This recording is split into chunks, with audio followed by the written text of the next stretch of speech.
This is part 2 on how I met Anthony and how I got to adopt him. I got ashy skin, so I got to take care of my skin. So anyway, I met Anthony 7 years ago and he needed a place. He was left at the hospital and I knew I can do something for him. But as I got to know him, I got to know more about his story that were strange. So here's a little bit I can share about his life. Well, he was adopted. And then the family that adopted him had also adopted an older brother who's not biological, his sibling, but older brother.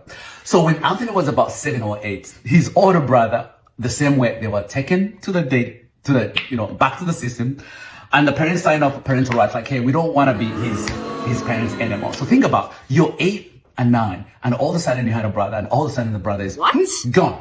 No explanation, and you're left there by yourself. Think about how that really affected him. But for me, the other strange part is that when he turned 11, they did the same. It's hard to judge the parents. I mean, yes, I am his dad right now, but it's hard to understand how you can adopt kids that much and all of a sudden just bring them back to the system. Like, how do you do that? You know, as a foster parent, I also know that there are sometimes when we take in kids that we are not really prepared for, or we have resources to take care of them.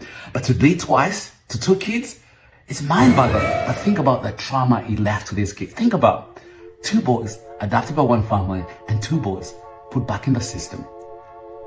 That's strange, right? But it's common than you think.